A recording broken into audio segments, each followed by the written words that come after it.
अस्सलाम वालेकुम। प्रोग्राम 10 में खुश आमदीद। मैं हूं इमरान सुल्तान। मुल्क भर में मानसून के स्पेल दर स्पेल और उसके बाद तबाही और बर्बादी की नई दास्तान रकम। इस वक्त हम देख रहे हैं कि पंजाब के दरियाओं में शदीद तुग़यानी है। लाखों अफराद का इनखला वहाँ से किया जा चुका है। जो महफूज मुकाम है उनको मुंतकिल किया जा रहा है, जबकि साथ ही साथ 1800 के करीब देहात जो हैं वो ज़ेर आब आ चुके हैं और वसी तर रकबे पर जो खड़ी फसलें हैं वो तबाह हो चुकी हैं। माल मवेशियों का बहुत बड़ा नुकसान इस वक्त देखने को मिला। साथ ही साथ लाहौर की भी इस वक्त काफ़ी वहाँ से परेशान कुन खबरें हैं। लाहौर की जो रहायशी इलाकों में पानी दाखिल हो गया और कई कॉलोनीज़ में वहाँ पर कश्तियाँ इस वक्त चल रही हैं। तो 26 जून से अब तक हम देख रहे हैं कि 826 अफराद जो है इस मौसमियाती तब्दीली की भेंट चढ़े। ये जो शदीद बारिशें, सैलाब, क्लाउड बर्स्ट, इस तमाम सूरत हाल में 820 अफराद जो है वो जाँ बहक हुए और 1100 के करीब ज़ख्मी हुए। ये स्पेल कब तक चलेगा, ये और खुदा न खास्ता कितना संगीन हो सकता है, इससे बचाव किस तरह मुमकिन है, हमें आगे किस तरह बढ़ना होगा, इन तमाम चीज़ों को आज के प्रोग्राम में हम डिस्कस करेंगे। कराची प्रोफेसर डॉक्टर इमरान अहमद हमारे साथ मौजूद हैं, जो कि climate change and water resource expert हैं। एनडी यूनिवर्सिटी से आपका ताल्लुक़ है। बहुत शुक्रिया सर आपके वक्त का। उनके साथ तशरीफ़ रखते हैं मसूद लोहार साहब, जो कि इन्वायरमेंटल स्पेशलिस्ट हैं और इसके साथ साथ फाउंडर हैं आप क्लिफ्टन अर्बन फॉरेस्ट के। मसूद लोहार साहब आपका भी बहुत शुक्रिया। और हमें नसीर मेमन साहब ने भी ज्वाइन किया, जो कि इन्वायरमेंटल स्पेशलिस्ट हैं और कंसल्टेंट हैं climate change and disaster management पे। नसीर मेमन साहब आपका भी बहुत शुक्रिया। जी प्रोफेसर डॉक्टर इमरान अहमद आपकी तरफ में आऊँगा। सबसे पहले जिन हालात में आज इस वक्त हम मौजूद हैं, क्या ये प्रेडिक्ट किए जा चुके थे? क्या इसकी पेशगोई पहले से की जा चुकी थी, या ये अचानक सारा इतना चारों तरफ से मुसीबतें आई हैं पाकिस्तान में मौसमियाती तब्दीली या क्लाइमेट चेंज के हवाले से? जी शुक्रिया बहुत बहुत। पहले तो मुझे इनवाइट करने का प्रोग्राम में। देखिए इसमें दो चीज़ें हैं। जैसे आपने जिक्र किया क्लाउड बर्स्ट का। हाँ। क्लाउड बर्स्ट जो है प्रिडिक्ट नहीं किया जा सकता। हाँ। It happens very quickly with in 15 minutes time period, कि हॉट एयर ऊपर जाती है और ऊपर जाके फिर वो फ्रीज़ होती है और सडनली वो हैवी हो जाता है क्लाउड, और वो एक साथ जो 3 घंटे में बारिश होनी है वो 15 या 20 डेवलपमेंट में हो जाती है। लेकिन ये फिनोमेना इस मरतबा हमने देखा ना कि जी इससे पहले तो हमें पता ही नहीं था कि क्लाउड बर्स्ट क्या होता है। But it is a natural development which happens now and then. तो इस दफ़ा इत्तेफाक से पाकिस्तान में भी इसको एक्सपीरियंस हुआ, और स्पेशली अप नॉर्थ में ना। लेकिन उसके अलावा जो जो जो रेगुलर रेनफॉल, जो एनुअल रेनफॉल बेस्ड हम जो अपनी प्लानिंग करते हैं, जो चीज़ें करते हैं, उसमें भी बहुत डेफिशिएंसी है हमारे हिसाब में। हमने कितनी ये जो हाउसिंग सोसाइटीज़ की जिसकी आपने अभी बात की कि कितने लोग उसमें बेचारे जान से हाथ धो बैठे, इसमें कसूर देखा जाए तो कुछ हमारे जो मुल्क चलाने वाले लोग हैं उनका है, और कुछ उन लोगों का भी है जो इन चीज़ों को, इन आफतों को समझने से कासिर हैं।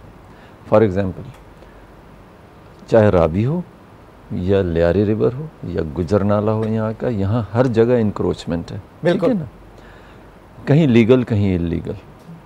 You are sitting in river bed, what do you expect in the middle of the night when rain is all the way coming down. तो आप एक तो रही ऐसी जगह पर रहे हैं जहाँ पर आपके पास ना ड्रेनेज सिस्टम है, ठीक है, और ड्रेनेज सिस्टम पे अभी बाद में भी बात करेंगे इस पर। लेकिन मैं एक बात बताना चाह रहा हूँ, अगर आपने अवॉइड करना है रेनफॉल को तो you should have a proper drainage system in every city. ठीक है। हमारे पास सॉलिड वेस्ट का तो सिस्टम है, लेकिन आप मुझे गिनवा दें कि कराची में, लाहौर में, इधर उधर कहीं कुछ थोड़े एरिया में तो यकीनन ड्रेनेज सिस्टम होगा, और वो भी मोस्टली क्लॉग्ड होगा, इसलिए कि हम सॉलिड वेस्ट को सड़क पे ही फेंकते हैं। ठीक है। तो हमारे पास दो चीज़ें हैं, या तो एक तो ड्रेनेज एफिशिएंट ड्रेनेज सिस्टम इसका सोल्यूशन है, और वो ड्रेनेज सिस्टम, एक बात और बता दूं कि जो इस साल की बारिश हुई है वो अगर हमारे सबके पास ये ड्रेनेज सिस्टम होता भी तो इस बारिश को वो कैटर नहीं करता। डेवलप्ड कंट्री भी होता, पाकिस्तान दुनिया की सबसे बड़ी ताकत भी होता, मुआशी कुव्वत, तब भी हम नहीं कर सकते थे। नहीं कर सकते थे। ये इतना बड़ा मैग्नीट्यूड है। लोहार साहब, आपके सोशल मीडिया पे आपने काफ़ी मर्तबा इस चीज़ को बहुत पहले से आप प्रिडिक्ट कर रहे थे और उसी तरह की सूरत हाल हम देख रहे हैं। फिर मैं पूछना चाहूँगा कि इतनी संगीन हालात थे और हम बेखबर बैठे थे, हमारी इंतज़ामिया, हमारे इक़्तिदार और हमारी ब्यूरोक्रेसी और हमारे टेक्नोक्रेट्स और हमारे सियासतदान। देखिए, हम अनफॉर्चुनेटली ऐसा मुल्क हैं जिसमें जो भी डिसीजन मेकर्स हैं वो ड्यूअल सिटीजन हैं, जिनको रहना इधर है ही नहीं, हाँ। रहना कहीं और है। वो हम उनके लिए एक ऐसी बतख हैं जो अंडा देती हैं सोने का, हाँ। वो एक ही दिन में सारा अंडे जो है निकाल देना चाहते हैं। और मुझे आप सिर्फ ये बताएं कि जिस वक्त अब हम 21st सेंचुरी में हैं, सेटेलाइट, ज्योग्राफी सिस्टम, सब चीज़ें हैं, जब सतलुज में, ब्यास में और रावी में अपस्ट्रीम इंडिया से पानी जब आ रहा था और उन्होंने अपने डैम्स को बचाने के लिए, इंडियंस ने कोई आबी इजारत नहीं की। मोदी ने तो ये कहा था कि जी मैं तो बंद कर दूंगा पानी, मैं पानी भेजूंगा ही नहीं। हाँ। तो मोदी साहब को कहें कि जनाब आप पानी रोक के दिखा, तुम्हारे तो डैम फट जाते अगर 10 मिनट भी रोक लेते। तो वो जब आ रहा था तो हमारी एनडीए में, हाँ। हमारा प्राइम मिनिस्टर, हमारी ये सारा सिस्टम क्या सोए हुए थे? क्या अचानक आ गया है पानी? सतलुज में पानी, आप पूरा बेड देखें सतलुज का, कहाँ से आ रहा है, कहाँ तक, बावलपुर तक आता है यार, बावल तक भी पहुंच गया, तब भी जो है आपको कुछ पता नहीं चला। Early warning system is failed, rescue is failed. मैं सब पाकिस्तानी भाइयों को कहूंगा कि इस बेवकूफ़ी में नहीं पड़े कि कोई आपको रेस्क्यू करेगा। जो रेस्क्यू करने वाला है वो खुद ही रेस्क्यू होने के काबिल है, कुछ नहीं कर सकता। आप टोटल फेल्यूर है। अब एनडीएमए का काम अगर ये है कि जी वो ये बताए प्राइम मिनिस्टर को कि इतने मरे हैं, इतना पानी आया है, इतने डूबे हैं, ये तो डिप्टी कमिश्नर का काम है। हाँ। तो where is your disaster management कहाँ गया आपकी? और ये कोई रॉकेट साइंस नहीं है, रिपोर्टिंग की हद तक है खाली। बॉर्डर के उस पार जो बैठे हैं वो भी हमारे कजन्स हैं ना, एक ही जैसे हैं, शक्ल में भी एक जैसे लगते हैं, प्रकार भी एक जैसे है। वो मैनेज कर लेते हैं, हम नहीं मैनेज कर पाते। तो आप देखें कोई मसला है ना हमारे साथ। और दूसरा ये है, आपके तवज्जो से मैं कहता हूँ कि हमें सबको पता है कि रूडा अलीम खान जो है वो छोड़ के चला गया इमरान खान को जब वो प्राइम मिनिस्टर था, इसलिए कि वो 300 एकड़ की ज़मीन जोर ज़बरदस्ती उसे करवा रहा था। तो अलीम खान साहब अभी मिनिस्टर हैं, तो प्राइम मिनिस्टर उनको तो खुद नहीं रिजाइन दे रहे, तो उसको तो रिजाइन दिलवाएं। क्या कितने लोग मरे हम आपके लिए? क्यों मरे? अलीम खान के लिए बैठे हैं यहाँ पे। आप अंदाजा करें, आप इंटरव्यू तो देखें, जो ये जो पार्क व्यू जो कॉलोनी है, वो बेचारी खवातीन कह रही हैं कि जी हमने सोना लगा दिया, हमने ये लगा दिया, हमने घर ले लिया, अब हमारा तो सामान भी डूब गया। तो इसका जिम्मेदार कौन है? अरेस्ट करें मियां मनशा को, अरेस्ट करो अलीम खान को। अगर नहीं कर सकते तो ये मुनाफिकत है, ये चलती रहेगी, इसे कुछ नहीं होगा। नसीर मेमन साहब, आपकी तरफ आता हूं। क्या हमने माजी से कुछ सीखा? 2010 का वो जो सुपर फ्लड था, उसके बाद दुनिया भर के सामने हम चले गए कि जनाब हमारा 30 अरब डॉलर का नुकसान हो गया। क्या उस 30 अरब डॉलर से, चलो 3 अरब डॉलर भी मिले, कुछ भी मिला या नहीं मिला, हमको कुछ करना चाहिए था या नहीं करना चाहिए था? कुछ हमने किया? वाटर, ये जो इतनी बड़ी तबाही मची हुई है पाकिस्तान में, जो डिजास्टर मैनेजमेंट, वाकई हमने कुछ की या नहीं की? जी, हमने बहुत कुछ किया। हम ऐलान करते हैं, हम प्रेस कॉन्फ्रेंस से करते हैं, हम डैम बनाने के बड़े बड़े नुस्खे तजवीज़ करते हैं, तो बहुत कुछ करते हैं हम। तो गुजारिश ये है जनाब, आपकी बात वहाँ से शुरू करूँ, अर्ली वार्निंग की बात हुई, पहले से इतला की बात हुई। आपको ये बताइए कि सूरज उभरता है रोज़ सुबह को, उसके लिए कोई अर्ली वार्निंग चाहिए? सूरज शाम को डूब जाता है, कोई अर्ली वार्निंग चाहिए? आपका 8 बजे प्रोग्राम होता है, क्या कैमरामैन को रोज़ अर्ली वार्निंग चाहिए? भाई मानसून है ही बारिशों का महीना, ये 2-3 महीने हैं ना बारिशों के, मानसून होता क्या है? तो इसके लिए किसको क्या इतला चाहिए थी जो इनके पास नहीं थी, हमारे फ्लड डिजास्टर मैनेजर्स के पास? मतलब अभी कुछ लोगों ने कहा कि जी इंडिया ने हमें इतला नहीं दी। अच्छा, फर्ज करें नहीं दी थी, सैटेलाइट टेक्नोलॉजी का जमाना है। अभी खोलें, एक ऐप डाउनलोड करें और सारी दुनिया के मौसम को देख लें कि किस वक्त कहाँ कितनी बारिश हो रही। जम्मू में 20 तारीख से बारिशें चल रही थी ना, ये ढकी छुपी बात थोड़ी है, वहां पे तबाही चल रही थी। इसी तरह आपके हिमाचल प्रदेश में 600-700% ज्यादा बारिशें हुई हैं, मजाक नहीं है। इंडियन पंजाब में शदीद बारिश, ये पूरा बेल्ट 15 दिन से 10 दिन से कम से कम शदीद बारिशों की लपेट में। तो जैसे मसूद साहब कह रहे थे, वो तो स्पिलवेज खोलेंगे ना, डैम भर जाएगा, स्पिलवे खोलेगा, आप उसको कुछ नहीं कर सकते। इस पानी ने लामहला नीचे आना था। अच्छा, क्योंकि 35-40 साल से पानी नहीं आया था, ये इंडियन साइड की रिवर्स थी, टिपिकली सतलुज और रावी, तो हमने तो सोच लिया था कि ये तो सूखे मैदान है ना, इसमें पानी थोड़ी आएगा। तो हमने मार्केटिंग सर वो वहां पे तो मार्केटिंग हो रही थी ना कि वो नाला बन जाएगा छोटा सा, तो यहाँ पे शहर आबाद कर देते हैं। सर बात ये है कि हमारे पास जमीन का हर टुकड़ा प्लाट है, अब आप क्या करेंगे? तो हमारे पास जमीन फितरत का हिस्सा नहीं है, हमारे पास जमीन इज रियल एस्टेट। आपने दर्जा ये दे दिया है उसको, जहां खाली जमीन देखी रियल एस्टेट बना लो, प्लाट बना लो। ये इस्लामाबाद में E11 सेक्टर से क्यों अपने घर बह गए थे, न्यू चट्टा बख्तावर क्यों तबाह डूब गया इस मरतबा? ये मैं इस्लामाबाद की बात कर रहा हूँ, फेडरल कैपिटल की, छोटे शहरों की, बड़े शहरों की बात एक तरफ, ये आपका फेडरल कैपिटल है। कराची में बहुत सारी ऐसी दर्जनों आबादियां हैं जो कि कुदरती नालों के अंदर और नालों के किनारे पे बन गई, पूरी उर्दू बाजार खड़ी कर दिया आपने नाले के ऊपर। पार्किंग कहा जाता है, मैंने सुना है कि सिंध हाई कोर्ट की पार्किंग भी सुना है कि एक नाले के ऊपर है। अब पता नहीं तोहिन का क्लब ना लग जाए, कोई जाके चेक कर ले।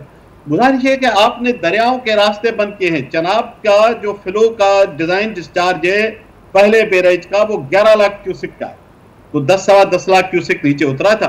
कादराबाद के पास आके वो 9 लाख उसका डिजाइन था, वो 10 लाख को क्रॉस कर गया। रावी अभी भी अपनी लिमिट में है, सतलुज अभी भी अपनी लिमिट में है, जो उसके डिजाइन डिस्चार्जेस हैं आपके बैरेजेस के। फिर ये क्यों लोग डूब रहे हैं, क्यों देहात डूब रहे हैं, क्यों खेत डूब रहे हैं? क्योंकि अगर आप मोटरवे पे कुर्सी रख के प्रोग्राम करेंगे तो कोई गाड़ी आपको लगेगी, फिर आप गाड़ी को जितनी बददुआएं देते रहें। माना के मौसम शदीद है, माना के प्रिडिक्टेबिलिटी के चैलेंज है, लेकिन मेरा ख्याल है कि हमें मानसून के 2-2.5 महीने वर्स्ट के लिए प्रिपेयर होना पड़ेगा, बजाय बाद में चीखने चिल्लाने के। अब पंजाब के गरीब लोग डूब रहे हैं, हमारा दिल कुड़ता है उनके लिए, वो मिस्कीन गरीब लोग जिन हालात में हमने 2022 में भुगता है, इससे कहीं ज्यादा शदीद। हमें एहसास है कि गरीब आदमी की जिंदगी भर की कमाई जाने मिलकर चली जाती है, वो तकलीफ में है। बिल्कुल। लेकिन इसका मैं आखिरी बात करूं जी, इसका तज्जिया पूरे सैलाब का और सानियों का साइंटिफिकली करें, जज्बाती ना करें, पॉलिटिकल ऐलानात करने से गुरेज करें, ईमानदाराना तज्जिया कराएं कि क्यों ये तबाही हुई, सैलाब क्यों आया, बड़ी बात नहीं है, तबाही क्यों हुई, घर क्यों डूबे, लोग क्यों डूबे, खेत क्यों डूबे, इसका सही तज्जिया करवाएं ताकि आप दुरुस्त इलाज भी रिकमेंड कर सकें। ठीक है डॉक्टर इमरान, आपकी तरफ आता हूं। अब ये बताइए कि ये कहा जा रहा है कि जनाब तीनों दरियाओं जो इस वक्त बिखरे पड़े हुए हैं, ये पानी सारा दरिया सिंध से होता हुआ फिर ये जाएगा समंदर में, जी राइट जी बिल्कुल। अब जब 3 दरिया बिखरे हुए दरिया जो कि तबाही फैला रहे हैं, वो दरिया सिंध के अंदर आके क्या करेंगे? देखिए ये तो नेचुरल पैटर्न है ना। देखिए इंडस जो है स्टार्ट तो हिमालय से होता है, लेकिन जब ये 3 रिवर आके पंजन पर जब मिलते हैं तो जाहिर है वो पानी सारे का सारा इवेंचुअली समुद्र में ही जाएगा ना। हाँ। अब उसमें खतरा क्या है? तो जाएगा, लेकिन वो जो तबाही होगी वो, और फिर उसमें उसके रास्ते में जो डेल्टा है, उसके रास्ते में जो इंक्रोचमेंट है, सिंध में आप जाके देखें उधर भी बेड़ा गर्क है इस इंक्रोचमेंट के हवाले से। अभी ये तो थ्रेट अभी तक आना है ना, ये तो अभी इट इज़ इन प्रोसेस।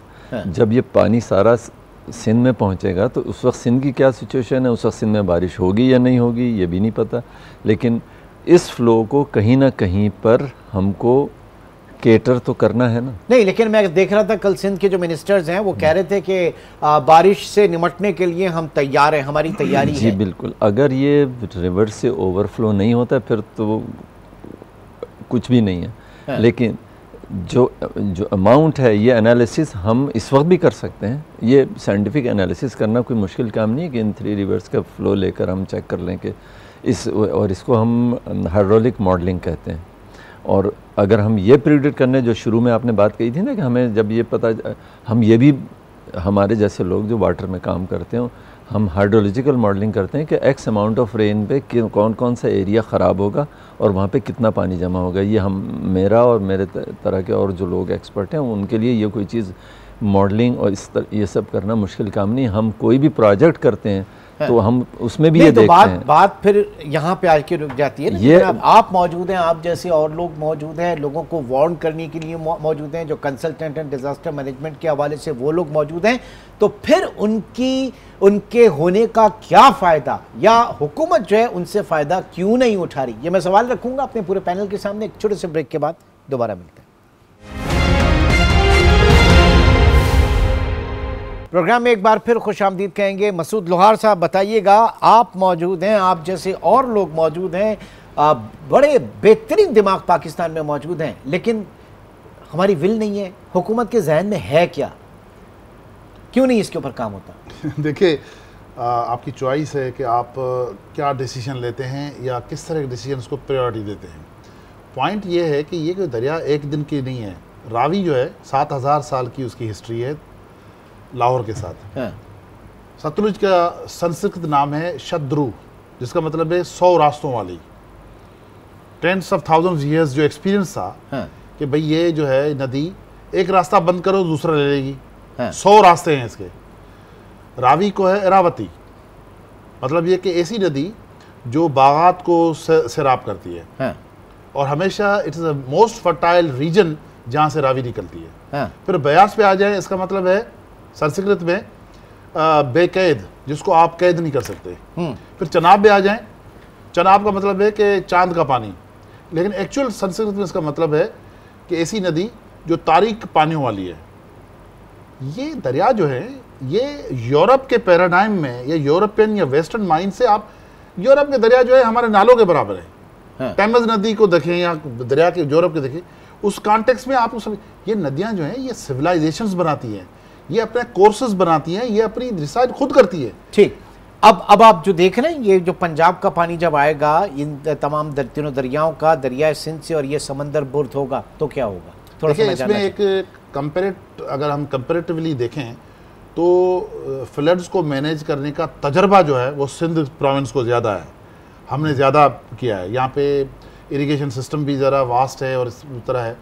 और जो हमने बेड़ा गर्क जो पंजाब में देखा है या केपी में देखा है लास्ट 2-3 वीक्स में, उस हिसाब से Sindhis are bit more prepared. लेकिन इशू यहाँ पे जो है वो है इरिगेशन डिपार्टमेंट का। यहाँ पे बंद होता है, डाइक होता है, वो तोड़ा जाता है, टूट जाता है, सियासी तौर पे तोड़ा जाता है, किसी को डुबोने के लिए, अपनी जमीन बचाने के लिए, किसी को डुबोने के लिए। उसी डायनामिक्स में गंद होगा यहाँ पे। लेकिन मैं आपको ये बता दूं कि लोग बहुत अवेयर हैं। जो यूथ है, पाकिस्तान की मीडियम एज है 23, यहाँ की जो यूथ है वो इतनी इनलाइटेंड है, उनको तो ये भी पता होता है कि पानी आएगा कितना। तो ये अब जो भी करेगा वो फेटल होगा उसके लिए, वेदर वो पावर में हो या पावर से बाहर हो, ये नहीं चलेगा। नसीर मेमन साहब, बात यह कि 3-4 साल पहले की मैं बात कर रहा हूँ, और मैं गिलगित बल्तिस्तान में वहाँ पर इसी जो रिवर साइड, और खुश्क था बिल्कुल, मतलब मुद्दतों से वहाँ पानी नहीं आया होगा, लेकिन बड़े बड़े नुकीले और उस टाइप के जो गोल पत्थर होते हैं पानी के, वो थे, वहाँ मौजूद थे। वहाँ पे एक बड़े बुजुर्ग टाइप के बैठे हुए थे। उनसे मैंने ऐसे ही पूछा, बाबा ये पत्थर यहाँ पे कब आए, ये क्यों आए, यहाँ पे जब तो कोई पानी का लगता ही नहीं है। उन्होंने बड़ी एक फलसफियाना बात की। उन्होंने कहा, बेटा ये जो है ना, ये दरिया के अंडे हैं और वो इनको सहने ज़रूर आएगा, देख लेना कभी ना कभी ज़रूर आएगा। और फिर देखा हमने कि वाकई जिस तरीके से आया तो पूरा हशर नशर कर दिया। ये मुझे बताइए कि किस तरीके से हम क्या ऐसा करें, क्योंकि हम डैम्स अगर बना दिया तो हम सियासत किसके ऊपर करेंगे? वह हल क्या है इन चीज़ों का? किस तरीके से पानी को हम इस पानी को बर्बाद होने से बचाएं या इस पानी से बर्बादी को बचाएं? देखिए, आप पानी के रास्ते रोकते रहते हैं, किसी वक्त पानी आके आपका रास्ता रोकता है, फिर हम शिकवा करते हैं। तो सबसे पहला काम ये करें कि इन नदियों दरियाओं के जो कुदरती बहाव के रास्ते हैं ना, वो खाली कर दें। ये उनके रास्ते हैं, वो 10वें साल आए, 20वें साल आए, 30वें साल आए, और ये across the country, across Chitral और स्कर्दू से लेके केटी बंदर शाह बंदर तक, जहाँ मसूद साहब का भी आगे बदीन में गांव है, एवरीवेयर ये हम भुगत रहे हैं कि हमने पानी के रास्ते बंद किए हैं। वहां के हमने टूरिज्म के नाम पे बंद किए हो, गांव बसा के बंद किए हो, कच्चे को पक्का बनाया हो, रोड और सड़कें बनाई हो, एम्बैंकमेंट्स बनाए, हमने क्या कुछ नहीं बनाया इस पानी के रास्ते में। तो जब पानी अपना रास्ता क्लेम करने आता है, जो नुकसान होता है, तो हम चलाते हैं। तो पहला काम ये करें कि आप पानी के नेचुरल वाटरवेज को खोल दें पूरे पाकिस्तान में। आपको मसला क्या है, ये गरीब के होते ना घर, तो कल बिल्डोज हो जाते। प्रॉब्लम ये है कि जिन लोगों के नाम मसूद साहब ले रहे थे, ये ऐसे बड़े बड़े ताकतवर लोगों के वहां पे घर हैं, मकान है, सोसाइटीज हैं, क्या है, खेत हैं, जमींदाराना बंद बने हुए। दरिया के अंदर बंद कोई बनाता है? अकल की हद देखें। फिर आपने सारे फॉरेस्ट काट के छोड़ दिए, तो वो पानी जिसकी वेलोसिटी को ये कुदरत का नेचुरल सिस्टम, घने आपके मालाकंड और स्कर्दू और गिलगित के जरा 25 साल का निकाले ना सैटेलाइट डेटा फॉरेस्ट का, आपको पता जाएगा कि हमने हशर क्या किया। पूरे पूरे पहाड़ डिन्यूटेड हैं, नंगे कर दिए। तो वो जब पानी आएगा तो उखाड़ के उनके पत्थर क्यों नहीं ले आएगा? उनके पानी के बहाव की जितनी खौफनाक रफ्तार अब आपको नजर आती है, ये क्यों हुई है? ये इसलिए हुई है कि हमने उसके रास्ते से कुदरती जो कुदरत की रुकावटें थी ना वो काम की थी, वो था दरख्त, उसको हमने हटा दिया, हमने खड़ी कर दी इंसानी रुकावटें। कोई मुकाबला ही नहीं है। तो मेरा ख्याल है इकोसिस्टम रेस्टोरेशन के बगैर लॉन्ग टर्म सॉल्यूशन नहीं है फ्लड्स का। आप फ्लड्स के साथ, दुनिया का फलसफा अब ये है कि learn to live with floods rather than fighting with floods. इसके सैलाब के साथ लड़ने के बजाय सैलाब के साथ रहना और जीना सीखो एक हमवार तरीके। दुनिया में मॉडल्स मौजूद है। मैं कोई शायरी या फलसफा नहीं बता रहा, मैं तो ब्रॉडर स्टेटमेंट बता रहा हूँ। कोई डिटेल में बात करे तो हम कर सकते हैं। रिवर का ओरिजिनल इकोसिस्टम रिस्टोर करना पड़ेगा, तमाम रिवर्स का पाकिस्तान के जहां भी हैं, तब जाके आपकी कुछ बचत होगी। ये सदियों से इतने आते थे। 1976 में इससे बड़े सैलाब आए थे। 2014 में जनाब ने इतना ही सैलाब उठाया था। 90s में झेलम ने इससे बड़ा सैलाब उठाए थे। क्लाउड बस्ट का तो ट्रम आज ईजाद हुआ है ना। क्या पहले इतनी शदीद बारिशें और ये क्लाउड नहीं फटते थे? बिल्कुल फटते थे, किसी से पूछ लें जाके। अभी हमें टर्मिनोलॉजी आ गई है। ये नई चीजें नहीं है। हमने, आपने बात की थी ना, क्या सीखा था? हमने ये सीखा कि पानी के रास्ते रोक के वहां रुकावटें बनाओ और कल फिर हम खुदा न खासा डेबरी ढूंढते रहे उन्हीं चीजों। We need a paradigm shift complete. और ये पैराडाइम शिफ्ट कैसे होगा डॉक्टर साहब? ये पैराडाइम शिफ्ट कैसे होगा? और दूसरा ये कि आपने इंडिया में भी देखा, वहाँ पे जिस तरीके से उन्होंने डैम्स बनाए, उन्होंने उस पानी को रोका। हमारे यहाँ ये कितना बड़ा फर्क नजर आता है दोनों चीज़ों में। हम हमेशा ये तो कहते हैं कि जनाब बगैर बताए पानी छोड़ दिया और यहाँ पे मुसीबत हो गई सारी, लेकिन जो डैम्स बनाए वहाँ पर उन्होंने अपने लिए रिजर्व किया, उस पानी को प्रिजर्व किया। हम क्यों नहीं कर सके? हम देखिए, इसके एक नॉन टेक्निकल रीज़न ये है कि Pakistani people most of the time go against the dam. और ये कालाबाग डैम के हिसाब से के टाइम से स्टार्ट हुआ कि एक आम लोग जो हैं वो समझते हैं कि डैम अगर हम बना देंगे तो उसमें नुकसान ज़्यादा है हमारा और फ़ायदा कम है। सारी दुनिया, इंडिया में 6000 से ऊपर डैम है। 6000 से ऊपर डैम। और पाकिस्तान में मेरे ख्याल से पाकिस्तान में 60s के बाद से कोई डैम नहीं बना। 263 एक नंबर मुझे याद है, जो 263 छोटे बड़े सारे मिला के। ठीक है, कोई कंपैरिजन बनता है? क्या हमने देखिए, डैम क्या करता है? कंट्रोल करता है वाटर को। और आपकी मर्जी से रिलीज़ करता है और आपकी मर्जी से पानी रुकता है। ठीक है ना? अब मैं कालाबाग डैम की यहाँ पे नहीं बात कर रहा, इसलिए कि आपका क्वेश्चन कालाबाग डैम से नहीं है, लेकिन मैं जनरल काला बाग हो, पीला बाग हो, नीला बाग हो, जो भी हो। हाँ, लेकिन मेरे नज़दीक सिर्फ एक स्टेटमेंट है कि कालाबाग डैम का होना बहुत ज़रूरी था, स्पेशली सिंध के लिए। ये जो 3 दरिया जहां से अभी सैलाब आया है, वहां कालाबाग डैम, उनसे डॉक्टर साहब को बेहतर पता होगा ज्योग्राफी का, ये कालाबाग डैम को कहाँ पे रोकता? कालाबाग डैम रहा मियांवाली में जी। आपके ईस्टर्न रिवर से सारा बहाव आ रहा है, 300-400 किलोमीटर का दरमियान में फासला होगा। ये सबको शौक है कि कालाबाग डैम पाकिस्तान के तमाम मसाइल का हल है। बहुत ही बचकाना, माजरत के साथ, बहुत ही बचकाना नुस्खा है। इन तीनों रिवर्स के ऊपर कालाबाग तो छोड़े, कोई डैम नहीं बन सकता। ये प्लेन्स में, उनकी ज्योग्राफी को समझें। एक उन्होंने मेडरांझा और चिन्योट के करीब डैम प्रपोज किया हुआ 1-1 मिलियन एकड़ फीट का। ये 3 दिन में 6 मिलियन एकड़ फीट कम से कम पानी नीचे जा चुका है। कादराबाद के बैरेज बचाने के लिए आपको ब्लास्ट करना पड़ गया। बिल्कुल, ये 1 मिलियन एकड़ फीट का अगर डैम होता, खुदा न खासा ये फटता। 2023 में लिबिया में देरेना सिटी में 2 डैम फटे हैं। रही बात के डैम पानी को, फ्लड्स को रोकते हैं, ये भी पुराना फलसफा है, फ्लड को रोकते नहीं है, टेम्पररी डिले देते हैं शायद। 2010 में 50-60 मिलियन एकड़ फीट पानी नीचे उतरा। कालाबाग डैम बेचारे की कैपेसिटी बनाई गई है 6 मिलियन एकड़। कितना पानी रोकता? आप कितने डैम बना सकते हैं? इंडिया के दरिया के साइज और ज्योग्राफी का रकबा भी कंपेयर करें, उनके नाले भी देखें। अकेले एक स्टेट के अंदर नाले आपके पूरे पाकिस्तान से ज्यादा हैं। तो ऐसे नंबर कंपेयर नहीं होते। आपकी ज्योग्राफी, आपका टेरेन, आपके वाटर शेयरिंग के प्रिंसिपल्स, आपके फ्लड की फ्रीक्वेंसी, 10 वेरिएबल्स हैं। डैम कोई बच्चों की खेल है कि कल आप बना के बैठ जाएं। मैं तो कहता हूँ शुक्र करें कि इस वक्त चिन्योट और मडरांझा में डैम नहीं थे, उनको बचाना हमारे लिए अजाब हो जाता। 1-1 मिलियन फीट के छोटे डैम प्रपोज हैं, प्लेन्स में डैम नहीं बनते।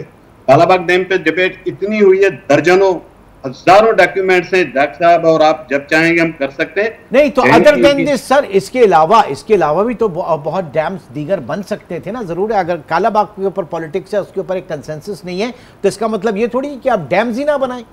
तो 20 साल से बादशाह डैम क्यों नहीं बन रहा? 25 साल हो गए, 5 मरतबा इफ्तिताह हुआ है, उसको तो एकनिक ने अप्रूव किया हुआ है ना, उसको किसी ने रोका है क्या? क्यों नहीं बन रहा 25 साल से? ये बताइए, नीलम झेलम डैम बना ना, किसी ने पूछा है? 500 से अरब रुपए का प्रोजेक्ट था, फेल हुआ पड़ा है, बिजली नहीं बनती, कोई सवाल कर सकता है? आपका दूसरा जो इधर दूसरा डैम है बादशाह के नीचे, दासू, उसकी कीमत तिगनी हो गई, उसको इतने साल हो गए, वो नहीं पूरा हो रहा।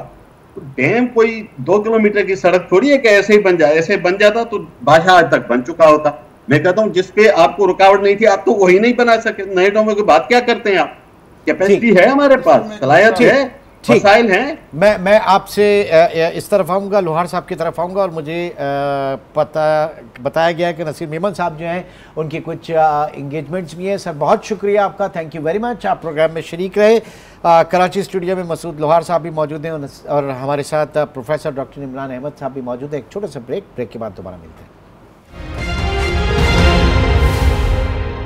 वेलकम बैक जी। मसूद लोहार साहब, पानी को किस तरह से महफूज किया जा सकता है, या कम से कम ये तबाही से रोका जा सकता है? इंडस जो है, दरिया सिंध, उसका नाम है इंडिया को मिला है। दरिया सिंध की खादमाएँ हैं, जो ये 5 रिवर्स हैं जिसके नाम पे है पंजाब, 5 रिवर्स, और उसके अलावा और भी ट्राइब्यूटरीज है, जैसे काबुल रिवर है, सवात, ये वो मुख्तलिफ रिवर्स हैं। लेकिन ये सब इंडस भी जो खादमा है वो है समंदर की, अरबियन सी की, और इंडस डेल्टा में जाके वो सिल्ट और पानी छोड़ती है। जब हमने तरबिला बनाया, मंगला बनाया, बाकी चीज़ें बनाई, तो उसके बाद सिल्ट डिपॉजिट जो है डेफिसिट आया। इस वक्त डेल्टा जो है, इंडस डेल्टा सिर्फ 94% रह गई है। 94% नहीं, 6% रह गई है। 94% delta is gone. Indus delta 94% is gone. कहाँ गॉन? खत्म। कैसे? इसलिए कि जब आप डेल्टा क्या है, डेल्टा बेसिकली सिल्ट जब पानी लाता है तो वह बफर पैदा करता है between sea and the mainland. Okay. और उसी को डेल्टा हम कहते हैं, जिसको मड फ्लड्स कहते हैं, जिसमें मैनग्रूव होते हैं, जिसमें सारी चीज़ें होते हैं। वो 94% खत्म हो चुका है। ठीक है, अभी ये जो स्ट्रेस आ रही है ना दरियाओं के ऊपर, और ग्लेशियर्स मेल्ट हो रहे हैं बार बार, ये नेचर का प्रोसेस है। इंडस डेल्टा कह रहा है कि जी मेरे पास तो पानी नहीं आ रहा, तो ग्लेशियर्स मेल्ट हो रहे हैं, ये नेचर का एक प्रोसेस है। अब आपको मैं बता दूं कि जब डैम्स नहीं थे, dams is a bank oriented capitalist paradigm, कि जी ये रोक के रखो, उसमें कोई, they treat rivers as pipelines, कि भाई वो 3 दरिया जो है वो इंडिया को दे दो, 2 दरिया इधर दे दो, 3 दरिया इधर दे दो। 63 में आपने इंडस वाटर ट्रीटी साइन कर दिया, विदाउट रियलाइजिंग कि रावी, बयास, सारे रिवर्स की अपनी एक इकोलॉजी है, उनकी अपनी एक पूरा एक हिस्ट्री है। उसको आप ऐसे कैसे कह सकते हो? अच्छा, अब ये क्या है कि जब आप ये करते हो, आप रिवर इंडस ट्रिब्यूटरीज सारी रिवर इंडस की है ना, उसमें ये सारा जो कुछ आपने किया, अब उसका अल्टीमेट इम्पैक्ट जो पड़ रहा है वो ये है कि समंदर से इनका डिस्कनेक्ट खत्म हो गया। किसने रावी को या सतलुज को या ये रास्ता दिखाया है कि आपको कहाँ जाना है? ये रास्ता किसने दिखाया है? जब आपको हमें ये नहीं पता कि उसको रास्ता किसने दिखाया है, तो हम ये कैसे तय कर सकते हैं कि उसको रास्ता कहाँ दिखाना है? ये एक पैराडाइम था जो वेस्टर्न और यूरोपियन ओरिएंटेड पैराडाइम था। वर्ल्ड बैंक का जो प्रेसिडेंट था, he was somebody from west. उसको उनके दरिया जो हैं वो हमें नालों के बराबर है। सही। हमारे दरिया जो हैं वो तो सिविलाइजेशन बनाते हैं। ठीक है। इंडस जो है, इंडस जो है, मैं आखिरी बात कर दूं, इंडस और ये जितने दरिया हैं, जब डैम नहीं थे, ये एक्विफर को रिचार्ज करते हैं। ठीक है। डॉक्टर इमरान जी, ये फरमाइएगा, अभी तक जो बात हुई कि आपको जो नेचुरल इकोसिस्टम था उसको बहाल करना होगा, क्योंकि बात सारी यही कि जो आपने डीफॉरेस्टिंग की और जिस तरीके से वो पानी में इतने बड़े बड़े शहतीर और वो तने इतने बड़े बड़े दरख्त बहते हुए आए, उन्होंने जो तबाही मचाई और उन्होंने उस पानी के बहाव को और ज़्यादा बढ़ा दिया। वो एक नेचुरल रुकावट थी। इसलिए कि पहले हमने डिफॉरेस्टेशन कर दी ना, जो वहाँ के लोग थे उनके लिए वो एक बिजनेस भी था, और जो वहाँ के लैंडलॉर्ड्स थे उनके लिए भी था। यकीनन सोई हुई थी, और उसको सोएवर कहें या to be honest with you लोगों का भी हिस्सा होगा, उसको करप्शन बोल सकते हैं, इसलिए कि फॉरेस्ट एक डिपार्टमेंट है, फेडरल अथॉरिटी। अगर बात करें तो वहां पे तो हमने बिलियन ट्री सुनामी और बिलियन ट्री की बात की थी ना हमने। नहीं वो एक अलग चीज़ है, वो एक अलग चीज़ है। मैं क्या कह रहा हूँ कि वहाँ पे जो डिफॉरेस्टेशन हुई वो रात के अंधेरे में हुई, वो तो दिन की रोशनी में हुई है ना। अकॉर्डिंगली वहाँ पर ये चीज़ें की गई, चाहे वो किसी की सरपरस्ती थी या नहीं थी, बट इट हैपन।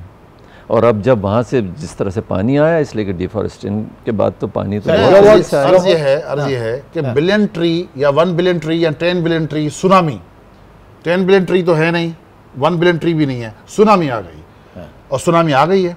अच्छा, अब बात यह है कि आप लोगों ने मिजरी से पैसे कमाने हैं, यानी कि यू सेल मिजरी। हमारे यहाँ जब आया था कोरोना तो पैनाडोल की गोली 200 रुपए की थी, एक गोली। मरी में जो लोग गए थे कितने महंगे हो गए थे मास्क। तो जब जिस कौम को मिजरी से पैसे कमाना है तो वो तो मिजरी से पैसे कमाएगा ना। अब मिजरी आ गई है, इससे पैसे कमाएंगे। पॉइंट ये है कि हम अगर 50s की अखबार देखें तो उसमें भी है कि चीनी के मामले पे लोगों ने पैसे कमा लिए, आज भी वही है। ये कुछ 3-4 माफिया हैं जो ड्यूअल नेशनल्स हैं, जो पाकिस्तान से वफादार नहीं है, जिनके बच्चे भी कहीं और पढ़ते हैं, उन लोगों ने इनको किया गया है। लेकिन मैं आपको एक बात बता दूं, पानी का जो अजाब है ना, ये आखिरी अजाब होता है और पानी माफ़ नहीं करता। इसलिए हमारे मुहावरे हैं उर्दू में, पंजाबी में, सिंधी में, चुल्लू भर पानी में जाके डूब के मर। चिल्लू भर में क्यों, ये क्यों कहते हैं चिल्लू भर पानी में जाके मरो? क्योंकि जब तुम चिल्लू भर पानी में नहीं मरो, और फिर दूसरा एक को भी कहते हैं कि आंख का पानी जो है ना निकल गया, यानी कि आंख से भी पानी खत्म हो गया, मुरवत खत्म हो गई। ये मिजरी से कमाना चाहते हो। मैं एक बात बता दूं, ये कभी नहीं छोड़ेगा, पानी अपना हिसाब नहीं छोड़ता। अल्लाह ताला हम सबको माफ़ करे और हमारे हुक्मरान, हमारे पॉलिसी मेकर्स इस दस्तक को जो है वो समझें, जो इस वक्त दुनिया जिस तरीके से water management, water resource management कर सकती है, दुनिया कर रही है। पाकिस्तान में सिर्फ इस मामले के ऊपर सियासत हो रही है, क्योंकि हम, लोहार साहब ने बिल्कुल सही कहा, हम मिजरी से कमाते हैं। चाहे 2010 का सैलाब हो, दुनिया भर में पहुंच गए थे कि 30 अरब डॉलर का मईशत को नुकसान हो गया, अभी भी इसी तरीके से होगा, करना कराना कुछ नहीं है। नाज़रीन, आज के प्रोग्राम से इजाज़त चाहेंगे। डॉक्टर इमरान साहब आपका भी बहुत शुक्रिया, मसूद लोहार साहब आपका भी बहुत शुक्रिया। इंशाल्लाह आपसे कल मुलाकात होगी। अपना बहुत ख्याल रखिएगा। अल्लाह हाफ़िज़।